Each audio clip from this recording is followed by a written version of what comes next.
Hi, welcome to Flipkart Commerce Cloud ETL 10x event.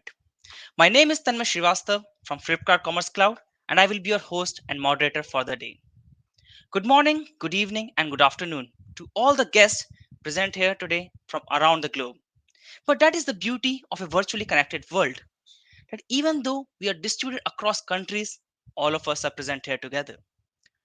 The last couple of years have changed the way we interact with each other.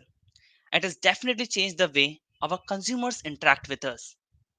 We may not share the same time zone, but we share the same goal of building an futuristic, optimized, and seamless retail experience for the people in a brave new post pandemic world.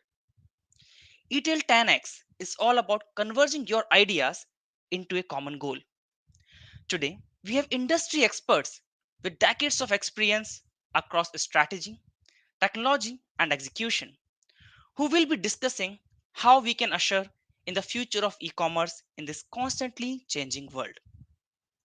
Today, we are going to have three discussions on different aspects of evolving e-commerce, starting with the first session on you can, we can, and AI can, where we have esteemed speakers Anand Lakshminarayanan, head of Flipkart Commerce Cloud with decades of experience spanning across product management, general management, software design, and implementation, along with Shyam Unnikrishnan from Bain and Company, a partner and thought leader in consumer products, retail, strategy, and digital practices across the spectrum of startups, digital unicorns, local and multinational companies to deliver profitable growth. So, to start with the session, I think the appropriate question to ask to Shyam is how has the pandemic brought in the relevance for AI ML stack in the retail industry? Over to Shyam. Thank you, Tanmay, and hello, everyone. It's indeed a pleasure to be here and connect with all of you. Tanmay, I think you put that beautifully, which is there is a lot of change happening. I would actually push that further and say that we're truly in the midst of a once in a generation shift in the global retail business models. Now, you asked me specifically about the pandemic, but if I go back even before the pandemic, we looked at some research at Bain looking at who were the top 10 retailers in the world. And what we saw was over the years, and we looked at 2010 data, there was literally not a single online player in the top 10 retailers in the world. And if you fast forward just about 9 years later in 2019, four out of the top 10 are digital first retailers, the likes of Alibaba, the likes of Amazon, Pindodo, and so on and so forth. Now, what's also interesting is several of the other six who are, offline first are increasingly spending on omni-channel and are seeing a lot more revenue growth coming from there. Now, coming to the pandemic, if you look at 2020, this is something all of you are well aware of. It is truly a watershed moment for global retail. And what we saw was really the future being brought forward. Now, I know a lot of you come from various different countries, and globally, when we looked at it, there was at least an 18 to 36-month acceleration in e commerce penetration with the onset of the pandemic. We looked at some research published by CB Insights, and venture capital firms invested close to $12 billion in the e commerce sector just in the first 4 months, or 3 months rather, January to March 2021. And that number was four times higher than the same period last year. Just to give a sense of how much is happening in the online world of retail. But also, as I mentioned earlier, we saw a lot of the offline retailers significantly increase their omni-channel play and reach consumers through both channels. Now, with this online penetration, a few rules of the game have really changed. Number one, digital has dramatically changed the consumer expectations and behaviors. We are seeing a lot of the consumers increasingly demand more and more personalization, more and more convenience, and a very seamless experience across the multiple channels they purchase from. We also are noticing that consumers are becoming more and more open to try out new brands, new retailers, and new concepts, again, which are enabled by the power of digital. As a consequence of all of this, what we see is a large amount of consumer data is getting generated. And in our research, the companies that use this consumer data, the big data, are double more likely to have top quartile financial performance and are 5x more likely to make faster decisions versus competition. Now, I have given the overall view, macro view of the world, but Anand, from the extensive experience you have had at Flipkart and prior, I'm sure you are seeing the transformation or morphing of e-retail from e-tail 1.0 to e-tail 2.0. Can you talk to us more about what is e-tail 2.0 and why is this critical? Uh, thanks, Sham, and hello everyone. It's great to be here. Yeah, this is a very interesting topic close to everyone's heart. E-tail 1.0 is what we talk about the journey that has happened over the last several years, where digital first commerce companies as well as the offline retail companies moving to online has been center and core focus, right? Now, e-tail 2.0 is about what happens once companies are online and a significant portion of traffic, conversion, GMV, etc., comes from online. And that requires a new set of capabilities, a new set of investments, and a completely new focus. And that's what we are defining e-tail 2.0 to be. Here at Flipkart, today we have literally millions of customers coming in from all walks of life across different parts of India, all the way from metros to tier ones to tier twos to tier four and rural areas. And their needs, wants, and aspirations are very different. And yet they are coming to the same e-commerce experience and are looking for something very different. So what, for example, what sells here in Bangalore will be very different from what sells, for example, in Lucknow, right? And so how do we create these very personalized, very extensible experiences that meet the needs of very varied customers? I would say that is kind of the heart of e-tail 2.0. And as Sham was already talking about, core to that is personalized experiences, changing the customer experience that is meaningful for that customer. So their shopping journey is easy. That is core to it. And how do you achieve it? It is through data, it is through data analysis, AI ML, and then that being plugged into experiences across the e-commerce funnel. So, and that's what we've been working at here at Flipkart. And just to give you a view on e-tail 2.0, I think the big difference is the mindset has changed from enablement, coming online and selling online, to how do you manage different user needs and aspirations at scale, which means scaling your data collection, scaling the decisions we make, right? We are making millions of decisions automated. It has to be automated because it's not possible for human dependent systems to make these decisions at scale. So how do you make millions of decisions as users come to your platform and interact, and how do you do that in automated fashion? Core to that is understanding users, understanding user journeys, gathering data, and bringing AI ML to the fore. So that would be e-tail 2.0, Sham. Very, very interesting, Anand. And tell us, I mean, at Flipkart, clearly, like you've said, I mean, it's being deployed very effectively and at huge scale. Being the largest online retailer in India, I think the scale is amazing. Can you help bring to life, Anand, some of the use cases in terms of how you use AI ML? Would love to hear more on that. Sure, Sham. I mean, there are many use cases. So maybe I'd pick, three illustrative use cases to talk about today. The first one I would pick is forecasting. So core to running a marketplace is to know what products will sell and how much of that will sell where, and then give this information, give this intelligence to the sellers at Flipkart so they can prepare, have the right SKUs in stock, be able to sell them when there is demand. So forecasting is a journey where, if you look at the dimensions around forecasting, we are looking at things like regional demand for each region. How is it different? We are looking at local factors. What is popular, for example, in east of India will be very different from what is popular in south of India.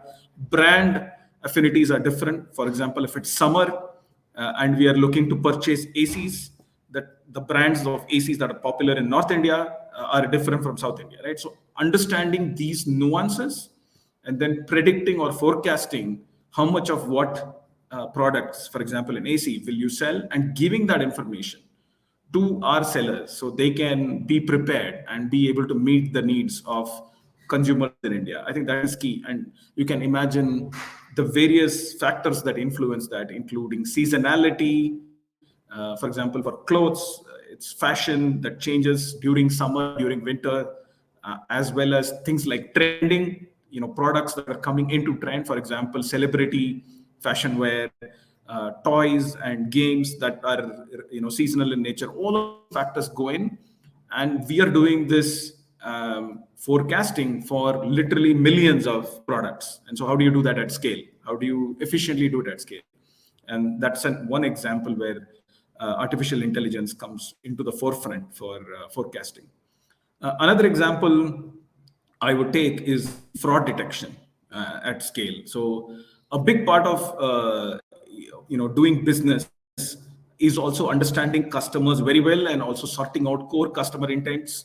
And one big part of that is also to understand and stop fraud or abuse on the platform. So, for example, are the sellers listing low quality products on the marketplace? How do you find that at scale when millions of products are being sold, listed, etc.? How do you do that?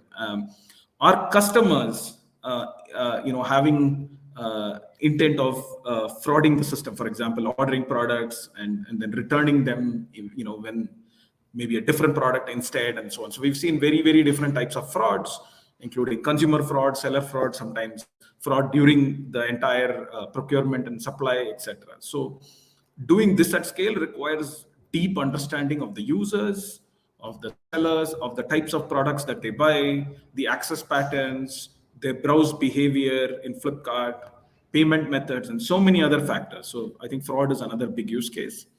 A third example I can give you is about personalizing the core experience, which we just started this discussion with, right? How does my homepage on Flipkart, when I open the app, look different from your homepage on Flipkart, right? And that is heavily personalized based on what I like, the brands I like, the types of products I have looked at in the past, and so on.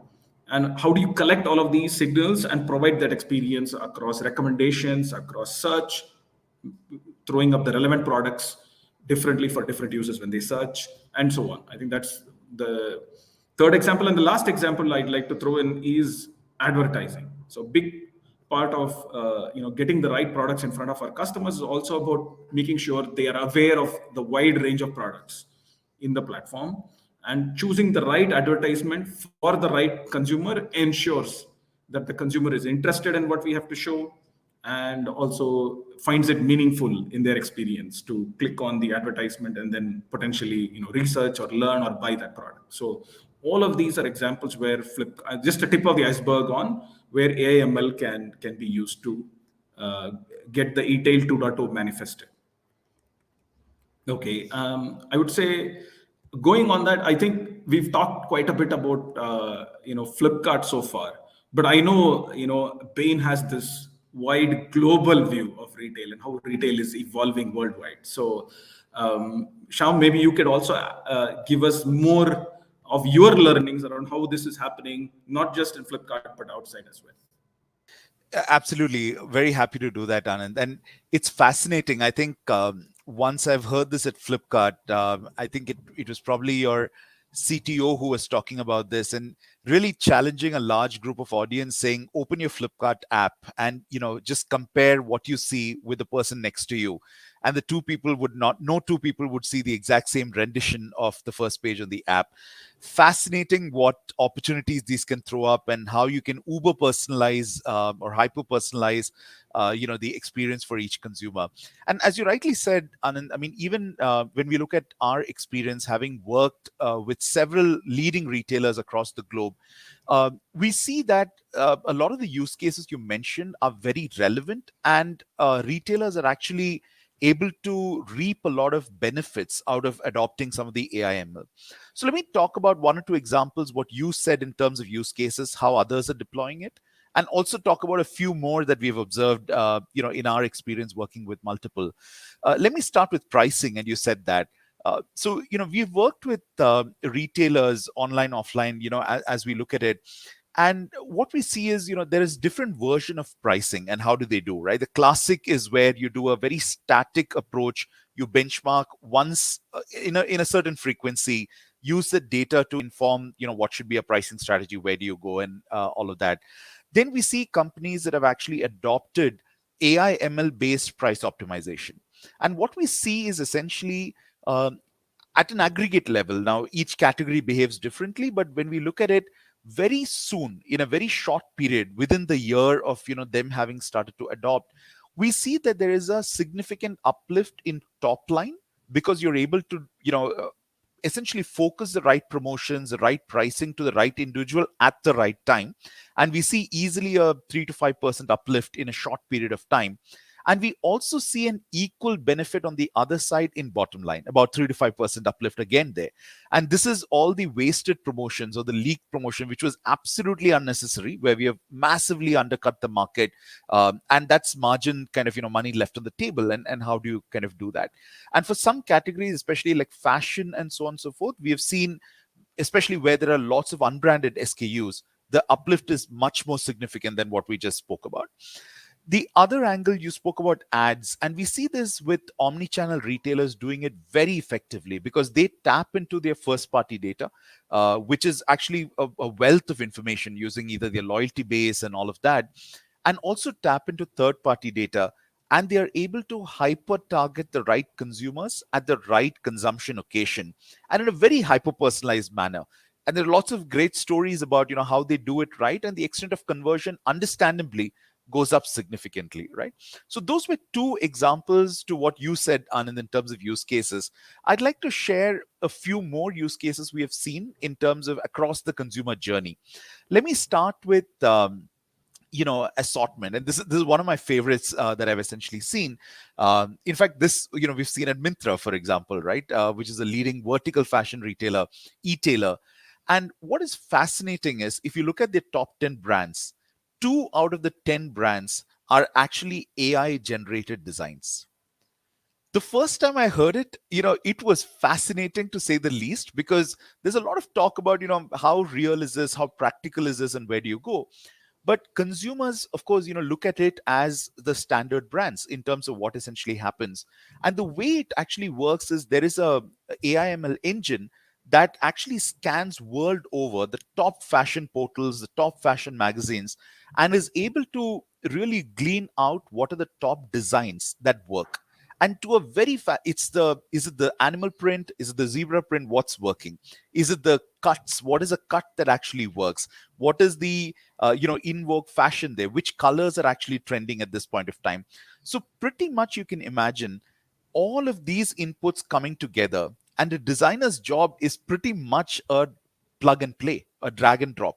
And that's how the entire brand is created. And you see them, as I mentioned, like one of the top 10 brands that actually is seeing that much traction. So it's fascinating, the power, especially as consumers go much more ultra fast fashion essentially is in vogue, and that's what's happening world over. Some of these use cases were fascinating from an assortment perspective. The second one I would talk about is engagement, right? And we hear all of these. This is no longer out of a sci-fi movie or any of these. You're actually watching a video, and that is, psychologists would also have would say clearly, you're at a heightened sense as a consumer when you're watching a video. And there is the actor or actress carrying a bag, or some stuff like that.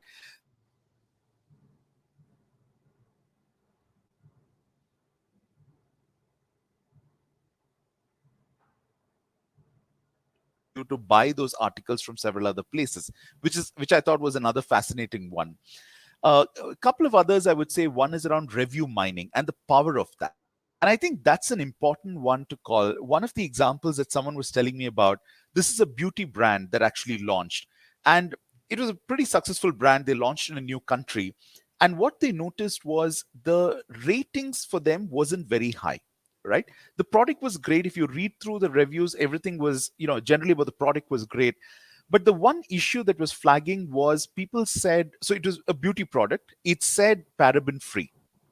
And when you read the reviews, what it says is people are saying, I get the product, but I didn't get the free paraben with it.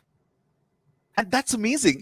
You mentioned this point about tier 3 cities, tier 2 cities. There are consumers who may be interpreting it differently. Erstwhile in the offline world, it takes a lot to get this feedback from the consumer. But being able to tap into things like that, and the only change they had to do was make it no paraben instead of paraben free, and the sales rocketed, right? So there are several interesting examples like this where you can literally predict what the customer experience is likely to be and intervene much earlier. I can go on and on, but I'm not going to take much more of time here, Anand. But I would really kind of you spoke about Flipkart, I spoke about what other retailers are doing, but this is a journey, right? I would say we are only at the start of the curve at this stage. How do you think can other retailers who are not as ahead in the omnichannel journey or in the journey of adopting AI and ML, how can they accelerate that process of adopting these advanced technologies? It's a great question. I think the these technologies are becoming core and essential to the online e-commerce experience, and I think all of us, all the retailers worldwide, have to get involved and have these solutions.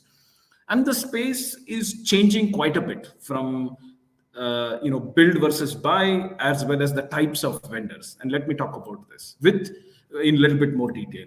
With a lot of data and data science coming in, the traditional vendor ecosystem that used to provide capabilities to come online, for example, sending email, push notifications, giving you a service desk for tickets or customer service, these were all vendors providing capability plays. Right now, with AI/ML coming in, it's no longer about capabilities. It is about using or mining the data and creating intelligence. And that requires a new set of vendors access to the data, who can create such experiences, who can test those experiences at scale, and then offer it to retailers. I think the first question for retailers is to figure out, are we building this in-house? Are we going to buy a solution, right?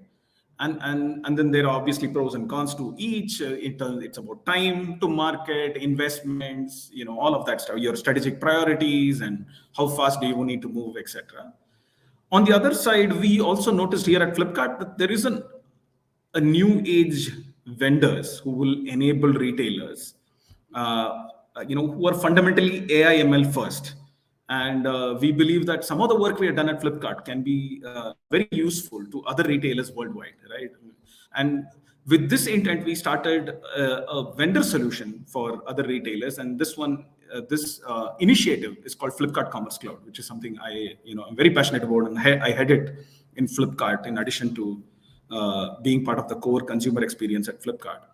And this is a journey we've started, and we realized that these AML trained solutions for personalizing ads, or for detecting assortment gaps like you talked about, or detecting fraud or forecasting and so on. I think this is an amazing area where solutions can be really meaningful to top line, bottom line. So I wanted to tell the audience here that this is eTail 2.0. It's a new journey for all retailers, and we all need to come together and understand the problems and solve this very exciting challenge for our consumers online. Thanks, Shyam, and Tanmay, over to you. Thanks, Shyam and Anand, for such an insightful session on the AI and ML inclusivity in the retail ecosystem. As the session said, we can, you can, and AI can. AI ML adoption has come a long way for retail players to scale and AI ML can be adopted across the ecosystem. Now, as we come toward wrapping up this session, we would like to open the Q&A for all the audience. Please submit your questions through the Q&A section available on the right side of your screen.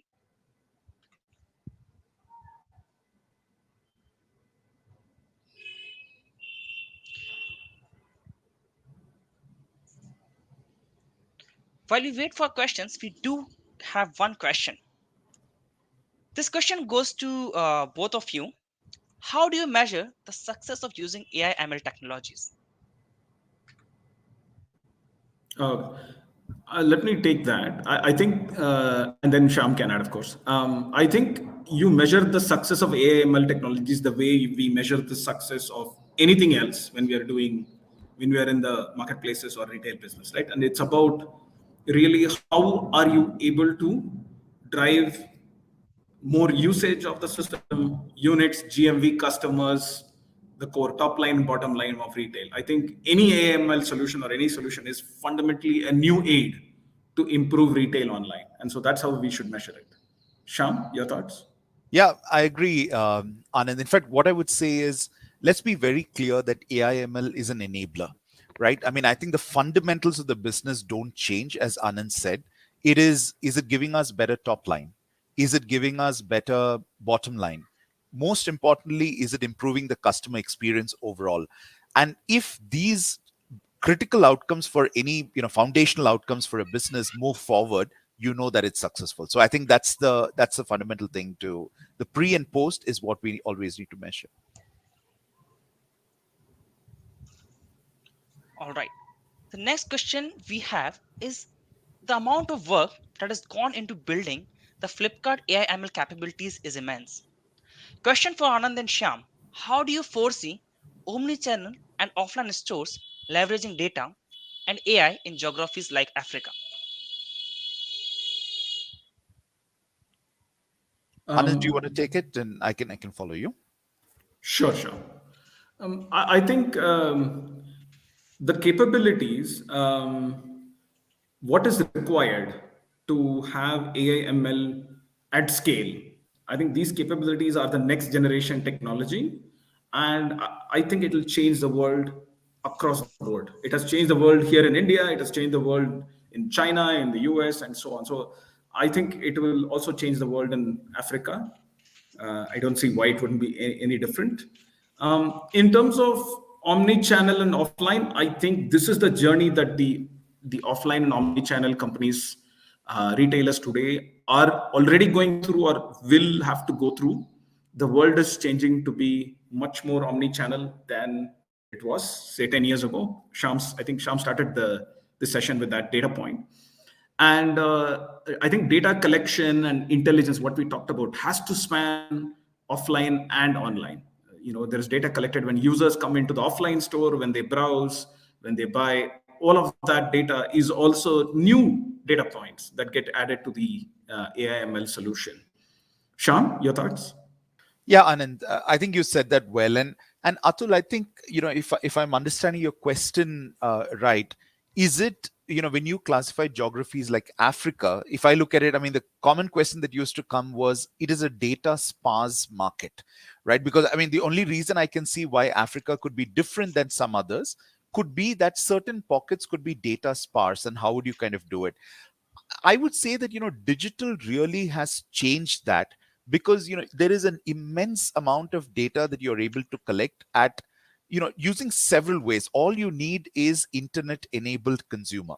If you have that today, there is just so much of data availability that's there, that everything that we spoke about, right? I mean, if you talk about, again, there's several consumers who walk into a store, they're looking at a product, and the first thing they do today with image search also coming in is take a photo, try and see where else can I get, and if I'm shopping around to say where do I get the best price and buy it. Now imagine as an omni-channel store or an offline store, if you are able to do the same, which is actually be able to do the pricing right so that you don't result in any of these lost sales, there is huge demand. So I think it's as applicable in Africa as others. The use cases may change, but it's very, very applicable. Thank you, Shyam and Anand, for answering the questions. And Thank you all for asking the questions. Let us wrap this session and quickly move on to the next one. We would be starting the next session in 2 minutes. Thank you. Thank you.